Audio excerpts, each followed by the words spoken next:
Apakah kamu mengenalnya? Chen Ping memandang saudara laki-laki Yao Mei dan bertanya. Tentu saja, Tuan Qiyu sangat terkenal di Beast City. Dia selalu berjalan menyamping di jalan. Kata saudara Yao Mei. Sekarang dia tidak bisa berjalan ke samping, kakinya telah saya cacat. Kata Chen Ping. Kakak ipar, kamu terlalu ceroboh. Ayah Tuan Qiyu adalah salah satu dari 3 jenderal binatang buas yang hebat. Sekarang kamu telah melumpuhkan kakinya, kamu berada dalam masalah besar. Kata saudara Yao Mei dengan wajah kaget. Menyebabkan masalah. Chen Ping tersenyum tipis, aku tidak hanya akan melumpuhkan kakinya, aku juga akan membunuhnya. Setelah Chen Ping selesai berbicara, dia menusuk keras dengan pedang pembunuh naga di tangannya, dan kemudian mengambil pil binatang buas Qiyu. Tapi Qiyu meninggal sebelum dia bisa memohon belas kasihan. Kali ini, saudara-saudari ketakutan setengah mati. Mereka tidak menyangka bahwa Chen Ping bahkan berani membunuh putra dari 3 jenderal binatang buas. Berani sekali. Saya dapat memberitahu Anda sekarang bahwa saya dipenjara karena saya mengalahkan Qiyu. Jika aku membunuhnya sekarang, aku pasti akan terlibat pertikaian berdarah dengan keluarga Qiyu. Keluarga Qiyu pasti akan mengirim orang untuk memburuku. Jadi kalian berdua jangan ikuti aku, itu akan sangat berbahaya. Chen Ping berkata pada Yao Mei dan kakaknya. Faktanya, Chen Ping melakukan ini untuk menakut-nakuti Yao Mei dan kakaknya agar pergi dan berhenti mengikutinya. Bagaimanapun, Chen Ping sendiri meninggalkan Beast City tanpa mengetahui kapan, dan Yao Mei serta saudara laki-lakinya masih tinggal di Beast City. Jika dia mengikuti keluarga Qiyu ke dalam permusuhan, Chen Ping bisa pergi begitu saja, tapi saudara laki-laki dan perempuan mereka mungkin akan mati. Saudaraku, ayo pergi. Yao Mei menarik kakaknya. Bagaimanapun, mereka hanya bertemu secara kebetulan dengan Chen Ping, dan mereka tidak memiliki persahabatan yang mendalam. Yao Mei tidak pernah tidur dengan Chen Ping, itu tidak masalah sama sekali, jadi mengikuti Chen Ping seperti ini bukanlah masalah besar. Karena kakak iparku telah menyebabkan bencana besar, kami kakak dan adik tidak bisa hanya duduk diam dan menonton. Dalam hal ini, kita berdua sangat tidak manusiawi. Bagaimana aku bisa mengatakan bahwa kalian berdua sudah tidur bersama? Kamu sudah menjadi miliknya. Jika keluarga Qiyu benar-benar membuat masalah bagi kakak iparku, aku tidak akan pernah berdiam diri. Lalu ketika keluarga Qiyu keluar dari Beast City dan mencapai pinggiran kota, tidak akan ada yang perlu ditakutkan. Selama kita tidak melakukannya, jika kita tidak memasuki kota, mereka tidak akan pernah menemukan kita. Kata saudara Yao Mei dengan benar. Melihat kakaknya seperti ini, Yao Mei terlihat sangat terkejut dan menatap kakaknya dengan tidak percaya. Dia tiba-tiba merasa ada sesuatu pada kakaknya yang berubah. Bagaimana Yao Mei tahu bahwa kakaknya bersedia mengikuti Chen Ping saat ini sepenuhnya karena kekuatan Chen Ping, dan Chen Ping juga tahu tentang urat batu roh peri. Saudaraku, kita berdua. Yao Mei ingin menjelaskan bahwa dia sama sekali tidak tidur dengan Chen Ping. Kakak, tolong berhenti bicara. Hidupku diselamatkan oleh kakak iparku. Bisakah kamu melihat kakak iparmu dalam bahaya dan pergi sendirian? Dalam hal ini, apakah kita masih manusia? Kakak Yao Mei langsung menyuruh Yao Mei untuk tidak berbicara. Jika Yao Mei berbicara, dia bukan lagi manusia dan tidak punya hati nurani sama sekali.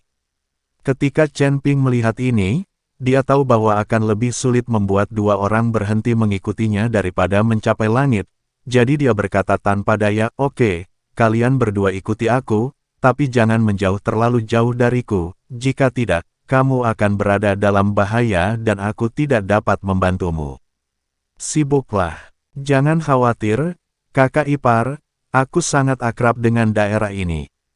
Bahkan jika seseorang ingin memburumu, aku bisa mengajakmu bersembunyi." Saudara Yao Mei menepuk bahu Chen Ping untuk meyakinkannya. Chen Ping tersenyum tak berdaya dan hanya bisa memimpin 2 orang menuju selatan kota.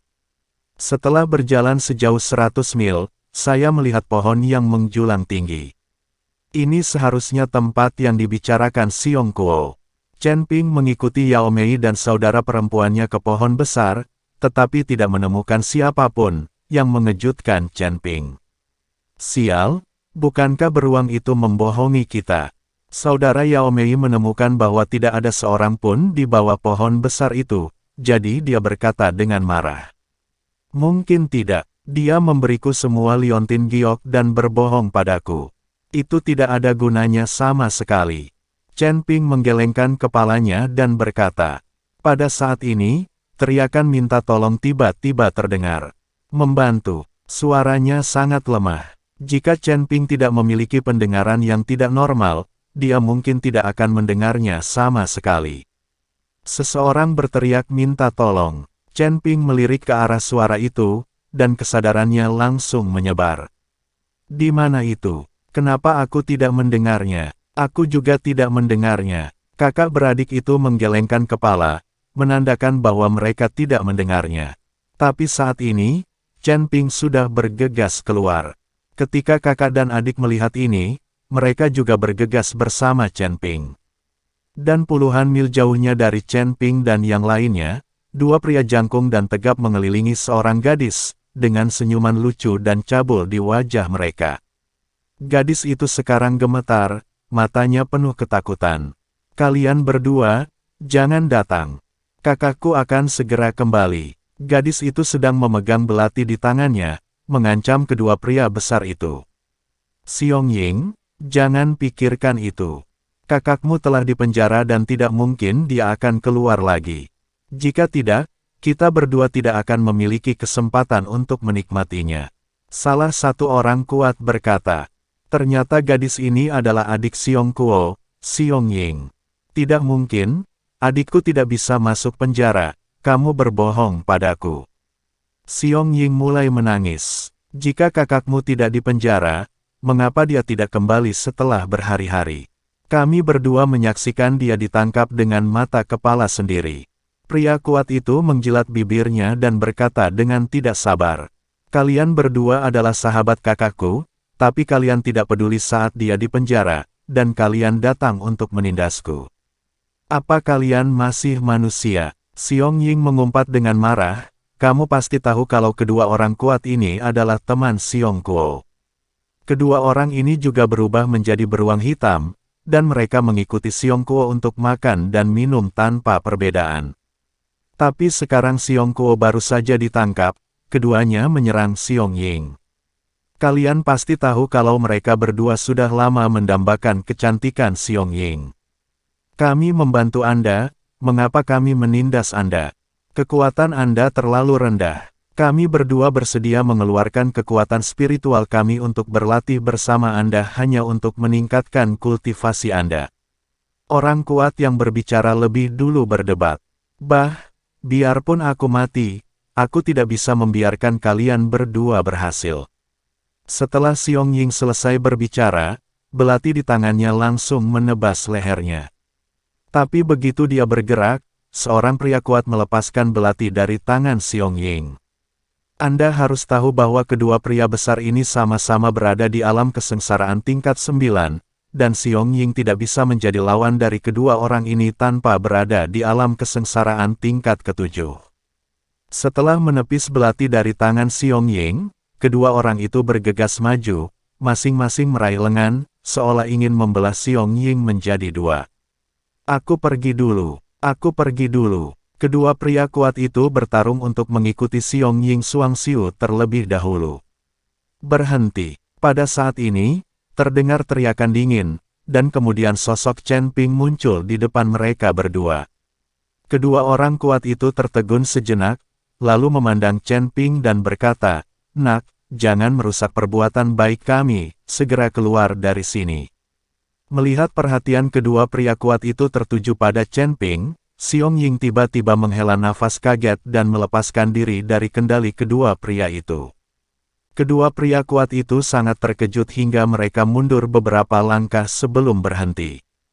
Xiong Ying berlari ke belakang Chen Ping dan berkata dengan berlinang air mata, "Rekan Tao, selamatkan saya. Mereka berdua memaksa saya untuk berlatih kultivasi ganda. Saya tidak mau, saya tidak mau. Chen Ping memandang Xiong Ying, matanya langsung tumpul.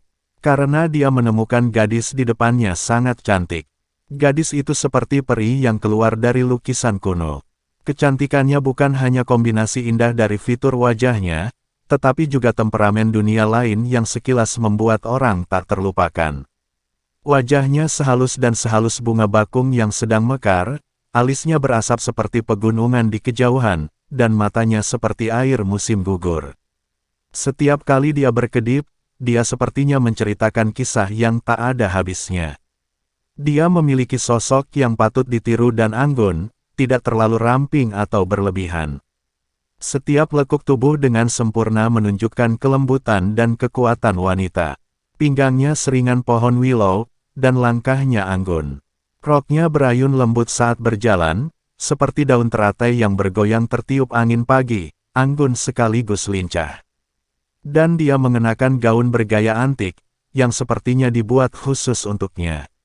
Bahannya lembut dan halus, penuh warna namun elegan. Ujung roknya mencapai pergelangan kaki, dan sepatu bersulam indah terlihat samar-samar, menambah sedikit pesona klasik. Kakak ipar, kamu berlari terlalu cepat, tunggu kami. Saat ini, Yao Mei, kakak dan adik mengejarnya. Namun saat kakak Yao Mei melihat Xiong Ying, dia tertegun sejenak, matanya lurus, dan air matanya langsung mengalir. Cantik sekali. Bagaimana bisa ada wanita secantik itu? Saudara Yao Mei mau tidak mau berkata. Yao Mei memandang Xiong Ying di depannya dan merasa sedikit malu. Dibandingkan dengan Xiong Ying, dia benar-benar terlalu biasa. Kamu memarahiku. Jika kamu tidak ingin mati, menjauhlah dariku. Jangan tunda kami melakukan bisnis. Seorang pria kuat tampak sedikit tidak sabar dan berteriak keras. Baru kemudian Broter Yao Mei bereaksi dan melihat kedua pria kuat itu. Rekan Tao, selamatkan aku, selamatkan aku. Ada air mata di mata Xiong Ying, dan dia terlihat sangat menyedihkan. Nak, jangan takut, aku akan melindungimu. Saudara Yao Mei segera berdiri di depan Xiong Ying dengan ekspresi lurus di wajahnya. Chen Ping melirik ke arah saudara laki-laki Yao Mei dan tidak bisa menahan senyum dan berkata, bisakah kamu mengalahkan mereka berdua? Kakak Yao Mei memandang kedua pria kuat itu, lalu menggelengkan kepalanya dan berkata, aku tidak bisa melakukannya, tapi aku masih memilikimu. Jika kamu mengalahkan mereka berdua, kamu tidak akan bisa menangkap mereka. Saudara Yao Mei telah melihat kemampuan Chen Ping. Meskipun dia hanya berada di alam kesengsaraan tingkat 9, sangatlah mudah dan menyenangkan untuk bertarung di alam Mahayana tingkat keempat. Terlebih lagi, Chen Ping baru saja membunuh banyak biksu dari keluarga Qiu. Anda harus tahu bahwa para beku itu semuanya berkuasa di alam Mahayana. Anda benar, Chen Ping tersenyum tak berdaya, orang ini menginginkan seorang pahlawan untuk menyelamatkan kecantikannya, tetapi dia harus mengambil tindakan sendiri. Sial, ibu mertuamu ingin mati, kan? Salah satu orang kuat itu sedikit cemas dan bergegas menuju Chen Ping dan yang lainnya. Chen Ping bahkan tidak melihatnya, tapi dia melambaikan tangannya dengan santai, dan kekuatan besar tiba-tiba meledak, menjatuhkan orang kuat itu. Tubuh lelaki kuat itu jatuh ke tanah, muntah darah, dan dia tidak bisa bangun untuk beberapa saat. Saat berhadapan dengan biksu dengan level yang sama, Chen Ping bahkan tidak repot-repot melihatnya. Benar-benar tidak ada perbedaan antara menghancurkan seekor semut sampai mati. Ketika orang kuat lainnya melihat ini, dia tercengang. Dia tidak pernah berpikir bahwa Chen Ping, orang dengan tingkat kultivasi yang sama dengan mereka, yang berada di alam kesengsaraan tingkat 9, dapat mengalahkan mereka dengan begitu mudah. Ini luar biasa. Orang kuat itu membungkuk, meraih temannya, dan melarikan diri dengan cepat. Chen Ping tidak mengejarnya. Bagaimanapun, tidak ada kebencian yang mendalam dan tidak perlu membunuh mereka semua. Terlebih lagi, Chen Ping dan Xiong Ying tidak saling mengenal saat ini. Melihat Chen Ping menjatuhkan dua pria kuat dengan lambaian tangannya, mata Xiong Ying dipenuhi dengan keterkejutan, dan matanya sedikit berubah ketika dia melihat ke arah Chen Ping. "Cantik, jangan takut, kakak iparku mengusir mereka." Saudara Yao Mei memandang Xiong Ying dan mengucapkan kata, "Saudara ipar," dengan sangat kuat, hanya untuk menekankan hal yang umum. "Terima kasih." Xiong Ying segera membungkuk dan berterima kasih padanya. "Sama-sama, ini semua masalah sepele. Aku penasaran siapa nama si cantik itu. Kenapa dia muncul di sini?" Saudara Yao Mei bertanya dengan tatapan menyanjung. "Namaku Xiong Ying, aku menunggu adikku," kata Xiong Ying. Xiong Ying, Chen Ping dan Brother Yao Mei terkejut pada saat yang sama, memandang Xiong Ying dengan tidak percaya.